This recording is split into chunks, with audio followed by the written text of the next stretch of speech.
Welcome to AB tutorial. ఇక మనకి ఈరోజు తెలంగాణ రాష్ట్రానికి సంబంధించి ప్రధానంగా ఇక్కడ వచ్చేప్పటికీ అప్డేట్స్ అనేవి రావడం జరిగింది.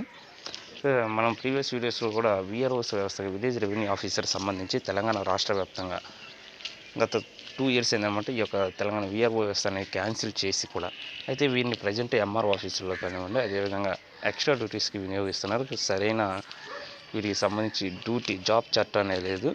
అదేవిధంగా వీరికి ప్రమోషన్స్ కూడా సంబంధించి సరైన ఇన్ఫర్మేషన్ ప్రాసెసింగ్లో జరగట్లేదు.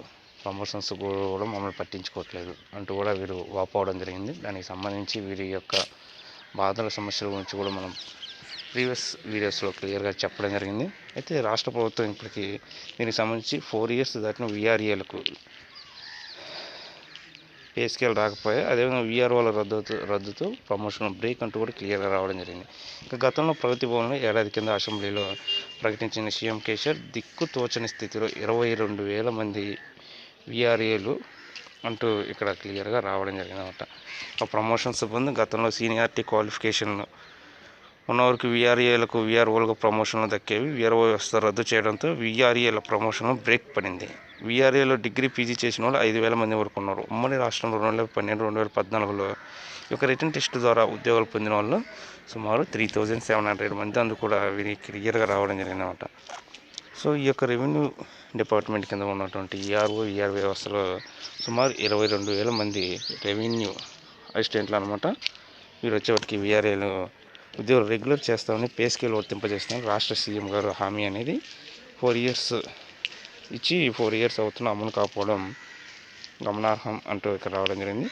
సో ఏళ్ళు గడిచిన జీతాలు పెరగడంతో వారి జీవితాలు దుర్భరంగా మారాయి. డిగ్రీ PG క్వాలిఫికేషన్తో పాటు సర్వీస్ సీనియారిటీ ఉన్న డైరెక్ట్ రిక్రూట్మెంట్ VRAలు ప్రమోషన్లను నోచుకోవడం లేదంటూ, అదేవిధంగా ఈ శాఖలో రెవెన్యూ శాఖలో 190 మంది డిప్యూటీ తహసీల్దార్లు ప్రమోషన్ ఇచ్చి మిగతా క్యాడర్ వాళ్ళని పక్కన పెట్టారంటూ కూడా భూ రికార్డుల ప్రక్షాళన ధరని పోర్టల్ రూపకల్పన ద్వారా రెవెన్యూ శాఖలో రిఫార్మ్స్ తెచ్చిన సర్కారు ఆ శాఖ ఉద్యోగాన్ని పట్టించుకోవడం లేదంటూ కూడా రావడం జరిగింది.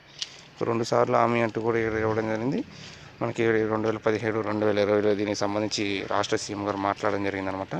అదేవిధంగా PRC ఇంక్రిమెంట్ 30% గురించి కూడా ఇక్కడ రావడం జరిగింది. దీంతో సీనియారిటీని బట్టి 13,000 నుంచి 14,000 మాత్రం వేతనం పెరగనుంది.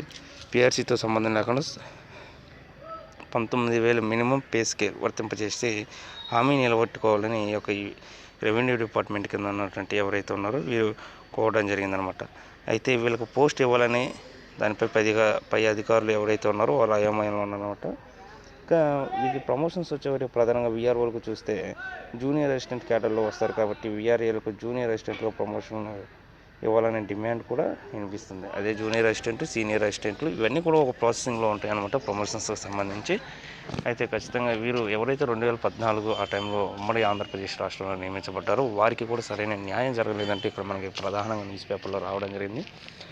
తెలంగాణ రాష్ట్ర వ్యాప్తంగా ఉన్నటువంటి ప్రతి డిపార్ట్మెంట్లో కూడా అందరికీ ఒక రకమైనది అయితే ఇక్కడ కేవలం ఈ యొక్క రెవెన్యూ డిపార్ట్మెంట్లో ఉన్నటువంటి VRO వ్యవస్థ క్యాన్సిల్ అవ్వడంతో ఈ యొక్క ప్రభావం అనేది ప్రధానంగా VRAల పైన పడింది, VROల పైన పడింది.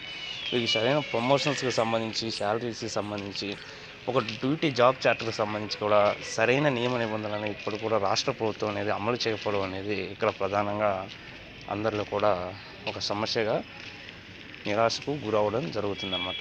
సో ఇది ప్రధానంగా VRAస్కి సంబంధించి తెలంగాణ రాష్ట్ర వ్యాప్తంగా ఉన్నటువంటి సమస్యల గురించి మనం ఈ యొక్క ఆర్టికల్లో ప్రధానంగా రావడం జరిగింది. దాని గురించి మనం క్లియర్గా వివరించడం జరిగిందనమాట. సో ఇలాంటి మరిన్ని అప్డేట్స్ కోసం ఈ యొక్క ఛానల్ని లైక్ చేయండి, షేర్ చేయండి, సబ్స్క్రైబ్ చేయండి. Thank you.